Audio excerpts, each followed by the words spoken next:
Hello, you wonderful people, and welcome to another episode of Not Too Comic Book. This being a show where we talk about TV shows that are adaptations of comic books. For today's episode, I'm going to talk about Lucifer, Season 5, Episode 12. A great episode. A lot of really interesting things went down in this episode, so let's break it down. I think this was like our first full-on, mainly Dan episode. I don't think we've ever really had one till now. Where he's kind of like the main role of the episode. I thought was kind of interesting. Obviously, he's still spiraling a little bit. Even that little post-it note being like, yeah, you have control over your destiny. And it's like, nope, I know that I'm kicking it with Lucifer, a demon, an angel, and God killed me and brought me back.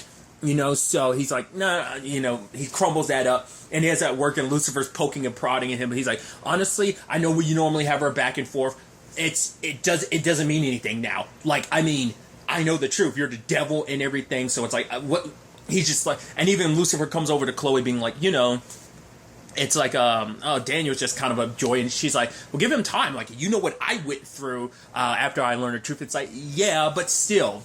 And obviously Chloe's like, I get it. Like, you can't, well, annoy Dan and you miss it. He's almost like, what are you talking about? She's like, you know, your little back and forth thing. It's almost like your way of saying that you're friends is like in a twisted way. Yeah, it's a love-hate relationship, but yeah, like Dan and I mean, granted, they've been down this road before after everything with Charlotte in season 4. Like, well, I mean, in the aftermath of all of that, in season 4, Dan was super upset with Lucifer. Lucifer's a lot of times he's blind to how a lot of people feel because he can be a little self-centered in his own regard, but he can be caring in others. But basically, it's like, oh, they're supposed to be like transport a prisoner. It's supposed to be grunt work. So it's like, all right, let's do this. So Lucifer decides to pass it off to Dan, and obviously the cop in charge is Luis. But it's like, obviously, it's like, bro, that's right, he's back. He kind of is a cop that skirts the lines, and obviously Dan's like, I'm not that cop anymore. But for Chloe, she's worried because they're like, right, with everything you're going through right now, I don't want his voice to be the one that's in your head. So Dan, decides to go down there, but Luis is like, nah, we're partying, blah blah blah. I got some business adventures, but obviously, like,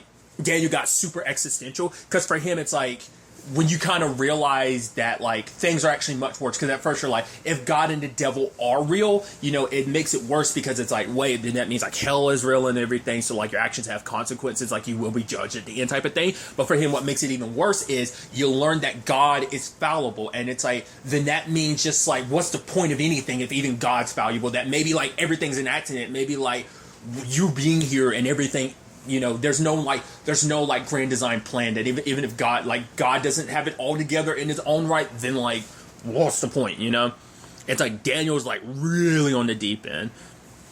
So it's partying it up, and lo and behold, I thought it was like, are we getting kind of like, because the episode is called like Daniel Espinoza Naked and Afraid. I was like, are we getting like a hangover type episode? And to a certain extent, yes, but kind of the more like, oh, everything goes wrong. Same thing in The Hangover, but this is a lot more like, oh, rather than fun criminal stuff, it's like, oh, some serious criminal stuff with a little smidge of like comedy to it. But he wakes up next to a dead body. His buddy Luis is like, all right, so some of the scams I've been running, I'm in deep with the Russians, so I need your help. Get this money, pay this off my family. I'll be in danger. Do this for me, Dan. Dan's transporting a prisoner back, which she's like, yo, I know times can be tough and stuff like that. She's like, you know what I did? I found God. And he was like, no, I found God too. And he, exploded me for sleeping with his wife, So it's like, oh yeah, it's going to take years of therapy to process that. I'm surprised we haven't had Daniel visit Linda. Because Ella spent time around Linda, but never in a very like advice orientated way necessarily. Maze is gone. Chloe's gone, God's gone, Menadell's kind of been there, considering the circumstances under which they kind of got associated. That's a whole thing. But yeah, like we haven't really had Linda, we haven't really had Linda with Daniel or Ella in that capacity, but it was interesting. But the fact of the matter is, Daniel's in a rough spot because they get attacked. Money gets stolen, the prisoner escapes, and then just, lo and behold, lucky you ran into your improv team. That should have been a weekend nod of like, something's up. It's like, you just happened to run in your improv team?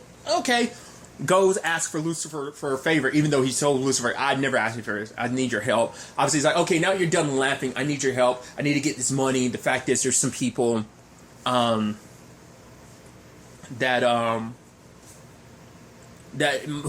trying to help somebody, so I need to get this money. So he's sneaking in the back, and I love that he just didn't get Lucifer to break the gate for him, because at first I thought that's what was going to happen. I thought he was going to climb over, and Lucifer comes over the gate and just pushes it open. It's like, oh, what? I thought we were going to have a scene of him being like, what? Why didn't you just do that? It's like, no, I wanted to see you struggle. So while he's in the back trying to get it, like, Lucifer's talking to everybody, and for one, it's like, oh, this isn't motorbikes, these are actual bikes, and it's like, yeah, like, the fact of the matter, you can't do anything on them, like, motorcycles, you can end up getting killed on them. But honestly, it was like a very cathartic scene, because Lucifer's opening up to everybody, because one of the dudes is like, oh, you don't know his story, and it's like, honestly, that is my story to the T. Like, my dad wasn't around, and none of them, like, each one of them had, like, parental issues, and even he has camaraderie with one of the dudes, because like, whoa, my dad was my jailer too. Oh my God, you know? So I love that. Dan runs into a guy. Seems like later on we found out that dude was hired by Lewis, because I'm like, who the hell is this guy just busting in here going after the same thing? I thought that would have been a whole, like, rigmarole within itself of like, right, that guy takes a box, Dan's gonna have to find him, go on this like whole wacky adventure. To a certain extent, yes, but I didn't expect things to play out the way they did. It's like, oh cool, got the box, yeah, we're going. Oh, and it turns out the box, well, first and foremost, Daniel gets attacked by the dog, runs back in there, Lucifer's like, alright, because he's like, I don't want to beat him up, so I'm not just gonna go in there busting heads, that's not my thing, just because I'm the devil and all of that, don't make assumptions. So, but it turns out, oh, it's a severed head in the box. Interesting. Like, Benito, it turns out it's his head. And they're like, huh, Luis had him transported across into the U.S. So it's like, oh boy. And so the point is, Benito's death was a message, because Benito's actually been working with the Russians the entire time. And it's just like, Dan just keeps getting deeper and deeper. It's like, oh, also I poisoned you, so if you're not going to work with me willingly, you need to, because you got a couple hours and you need to get this antidote or you die. Also, that should also been a key sign, like, why he didn't ask Ella about that.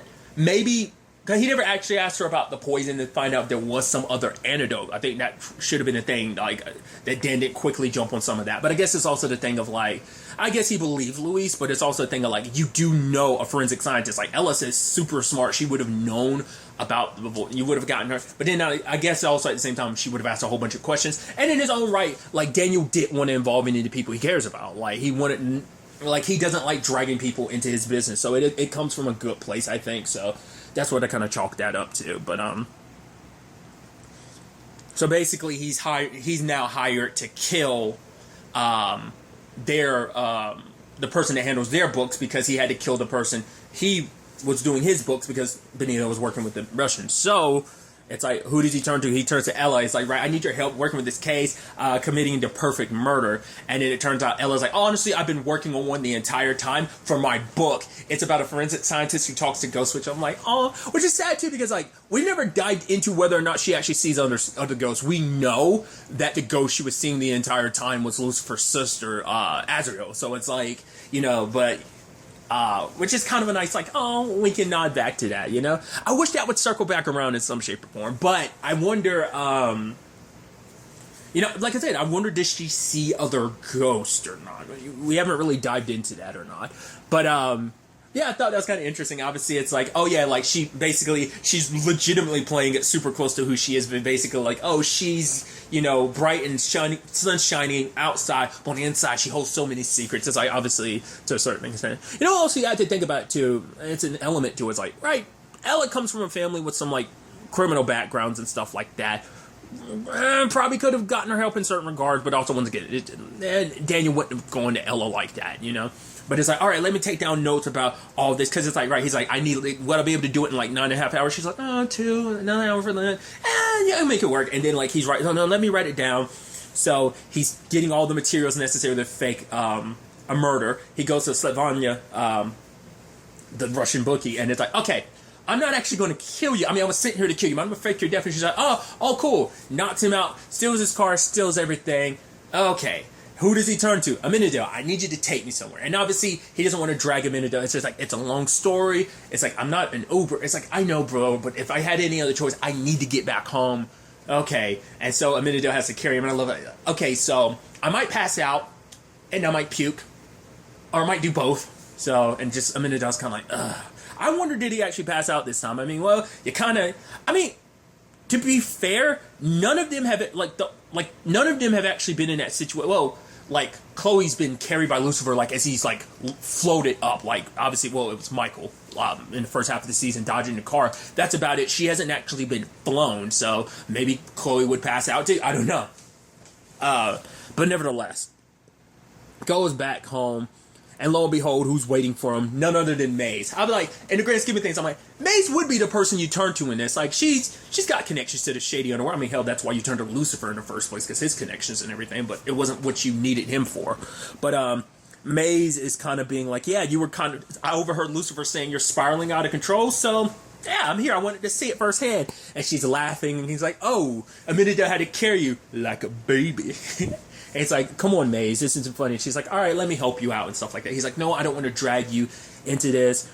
You know, because for him, it's like the messed up thing of like, right, I'm getting help from a demon, and I'm caught up in the middle of this crazy situation. But even later on, he kind of apologizes about the demon remark. It's like, thank you for helping. Because she's like, no, I can get you the proof you need. It's like, no, we're not going to kill her. And it's like, she's like, oh, fine, we'll find another way. That basically, she has Russian connections, so she's like, right, we can set up this whole meet and everything and make it seem like, basically, it's like, right, we killed a guy before. It's like, no, we didn't kill a guy. We just made sure the wrong people found him. It's like, she's almost like potato. We killed a dude. But, you know, it's kind of like we could kind of do a similar thing. Dan was kind of reluctant about that, but it's like, right, these are bad people, so it's not like it's the worst thing ever. So I'm like, It's like, just got to make sure you get the antidote. So I was like, right, tell the dude your name is Joe Stone. And he's like, what? Why Joe Stone? It's like, because Dan Esposito sounds like a cop's name. So Joe Stone, be cool, you know? And he's like, thanks for doing this, May. She's like, I'm only doing it because it's you. And legitimately, despite everything, I think there's some truth to that. Like, Maze has a soft spot for Daniel. She has a soft spot for a lot of people, even though she's got her rough exterior. She's actually kind of she's a very spiky, bloody, cuddly teddy bear in her own right, you know? So Daniel meets up with the Russians, and it's like, okay, Joe Stone and everything, is everything cool? And then lo and behold, who shows up? Linda. And I'm like, oh boy, oh yikes, this is gonna go sideways. And he's like, I'm gonna explain everything, and Linda just hit me. He's like, I'll explain. And before he even had to say anything else, she punches him. You're undercover, aren't you? And he's like, yeah. She's getting excited. And then she walks over and then sprays water in his face. And I was like, huh. Later, at first, I was like, is she in on everything? But it's like, nah, Linda thought, oh my God, this is so exciting. I get to be a part of this. And it's like, yeah, I love the way Dan was able to kind of spin it. Oh, that's one of my side pieces. And I love the dude being like, mistresses. They're like the KGB. They meddle in some things, torture you forever. Type of thing. I was like, geez. So that works out on that front. Now he just has to set up because obviously this whole point is about setting up Louise. He goes to Lucifer's like, got one of Lucifer's suit. From the trailer, I thought this was supposed to be him being Lucifer. Like, I thought that's what this whole episode was going to be about. Like, he was going to walk a mile in Lucifer's shoes as like everyone else has kind of done otherwise. Like, obviously, Chloe was Lucifer a little bit with his mojo. Well, obviously, that wasn't. Well, and Lucifer's been Chloe. Obviously, Maze has been Ella. So I thought that was, a little interesting. I thought that's where this episode was. I thought that's what, based on the trailer, I thought that's what this was because I saw him in the suit and everything. I thought he was being Lucifer, to a certain extent. But it's like, right, thanks, I owe you for a lot for being here. It's like, whoa, I'm not going to be here. Like, I have my issues with the Russians. It's like, nah, I know this is kind of like your first criminal syndicate sit down, but you'll be fine. I got you some backup. And the moment he said that, I was like, don't tell me it's his improv. Oh, it's his improv group. Yes. And it's like they're playing. It's like, no. Lucifer told her what's going on. Dad's like, no, this is dangerous. And so because the entire episode, what has he been doing? Trying to make sure no one gets involved. So Luis' group shows up and it's like, yeah, this is my crew. And just like, was it Ryan just kind of looking like, and he's like, oh, like, kind of, I've been to jail or whatever. And he kind of does that thing with his eyes. Like, don't mess with my boy Dan or something like that. It's like, Ryan, calm down. It's good. It's chill. Then, like, later on, Maze shows up with Svetlana, and it's like, right, he can kill him himself. But then, like, the Russians show up. It's like, oh, you betrayed us. Wait, your name's Dan, not Joe Stone. And obviously, Daniel tries to go on about it, like, and for him, it's like, I get it, like, things are kind of spiraling out of control with it, like, the craziness and the randomness of the world. Of course, you're going to feel like, you know, you've kind of got no control, but the fact of the matter is, like, none of us want to die here today. So, once again, kind of like where everyone at the end of the episodes, usually Lucifer, but obviously sometimes Chloe, to get some clarity on something they're dealing with, Daniel kind of did as well. But then Ryan goes like, no, I've got, and then he gets shot. That at that moment I was like, is this a setup? Did Lucifer set this up? What finally confirmed it? I mean, because for one, it's what Daniel said himself. He said it himself. This has been one bad thing after another. That's where it really started kicking off for me. I'm like, you are right. You've had the most unlucky fortune ever this episode. No one's this unlucky. I'm like, it's literally comical how unlucky you've been this episode. I was like, that's why I was like, this has to be set up. What confirmed it finally was like May's getting shot. That was like the final nail in the coffin, because it's like, oh, she's bleeding. It's like, she's a demon. She's not going to die from a bullet wound, but he doesn't know how this whole thing works, so he doesn't know the ins and outs and everything. But I'm like, yeah, Mace ain't going to die from a gunshot. I was like, that's like, oh, this is good. Lucifer comes and it's like, Daniel, what have you done? And he's crying over Maze's body. And it's like, oh my God. And it's just like, and then Ryan's the one who broke his, I'm sorry guys, I fell asleep with my arm and everyone's waking up and fake. It's like, oh yeah. It's like, yeah, rap party. And then like, the Black Eyed Peas, I Got a Feeling playing. You're like, yeah. I love it. And Daniel's just kind of in shock. He took that a lot better than I thought he would. I thought he would have been furious, but I think it's just a sigh of relief of like, oh my God, none of it was real. Everything's okay. Whew, I'm okay. And even Maze, you know, being like, yeah, you probably want to call Chloe, Linda, Aminadel, and Ella because they weren't in on it. They're just worried about you and probably think you're a little crazy. So it's like, okay, sure. And he's like, it's like, but you thought like a bullet was going to kill me? It's like, yeah, like I'd take a bullet for you. And Dan was kind of a little sad. She's like, oh, at the very least not in the chest. Once again, regardless of what she's saying, like, she does care about Dan. Like, you know, she wouldn't put so much time and attention towards him sometimes if she didn't care at all, you know? Like everyone, you know? Once again, definitely growing a soul, whether she realizes it or not. Whether it's an actual soul or whether it's just self-actualizing and becoming who she wants to be. Who knows? I've been using that word a lot just because they use it a lot. But I'm sure every one of these recorders is going to have me saying like the word self-actual. Like I've said it time and time again. But nevertheless. So I thought it was interesting when Daniel sat down with Lucifer. And it's just like, you know, how did you plan all this? It's like, it cost him like $5 million, but he was able to make this happen. I love that dude, Luis, being like, I'm sorry, Lucifer offered me a lot of money, couldn't say no. And the dude's like, the Russian dude being like, hey, you're so good, I'm bringing you to my wedding. He's like, I wouldn't miss it. It's like, yeah. And the person he was transporting, I'm like, are they actually all criminals that, I mean, Lucifer has a lot of connections, so I don't think they're all actors. Maybe it is a situation of like, right, that they're, he did say, like, there was I'm sure if you do go back through this episode, he's like, there are a lot of references and winks and nods, probably from earlier seasons and earlier cases that I'm not piecing together. Because it's been a while since, like, I've seen every season up to, like, 4. 1, 2, and 3, I've seen them all one time. I rewatched, like, 4 and 5 are the first seasons I ever rewatched. Rewatched 4 in preparation for the first half of 5. First half of 5 I rewatched in preparation for the second half of 5. Like, so once again, I don't rewatch a lot of shows. Netflix makes it easier because it's just like not a lot of their seasons are long. Like, obviously some of the earlier seasons. The first season's on 13, but then you have 18 and you have the 26, which, you know, that's including the 2 bonus episodes, but really 24 episodes. It's all, you know, tangent aside. But I'm like, if you go back, you probably would get a lot of winks and nods to like a lot of the earlier seasons and cases and stuff like that. Cases like, oh, did you catch all like the winks and nods and the references? But once again, it's just like, how did you pull this off? It's like, yeah, but it's like, yeah, it cost me a lot of money. But yeah, at the end of the day, you are predictable. But Daniel's like, there's no way you would literally have to have predicted every move I made. And it's like, he's like, well, at the end of the day, Daniel, I knew that, you know, with all your like optimism and everything, that despite no matter what came your way, that you would always, at the very least, try to do the right thing, you know? And Daniel was like, honestly, this is what I needed. Like, in a weird way, like, it kind of gave him kind of like a sigh of relief. It kind of like shocked his system back into play of like, right, I did kind of need this. And maybe like reconfirmation that, yeah, you've made mistakes in the past, but you can still go forward. Like, people are people. Like, people make mistakes and they're not defined by their mistakes. That I think it is a thing of like, you always try to make up for the mistakes you've made, that you at the end of the day are a decent person. You do try to do the right thing. And seeing that, like, it hit Lucifer, because maybe Lucifer was kind of like, yeah, at the end of the day, like, I bust your chops and everything, but you are a decent person, that you are a good person, that you do try to do the right thing all the time. And maybe it hit Lucifer on some level of, like, you know, maybe on some level it made him think of his dad, of like, yeah, you know, made him think like, right, despite everything, my dad in his own way tries his best, much like I try my best all the time, like everyone does. I even love him being like, oh yeah, that's why he didn't want Chloe mixed up in this, because like Chloe would have immediately figured it out, because he wanted to make sure she didn't get involved, so he always made sure everything Daniel got mixed up in was illicit. But also, once again, Daniel didn't want to drag anyone he cared about into it as well, so, you know. And he's like, thanks for doing this, Lucifer. He's like, I didn't do this for you. That wasn't I wasn't doing this to help you. He's like, then why'd you do all this? And it's pretty much what I thought was. He's like, because you fucking shot me, Dan. And then they both take a shot. It's like, yes, you forget, Lucifer is extremely petty.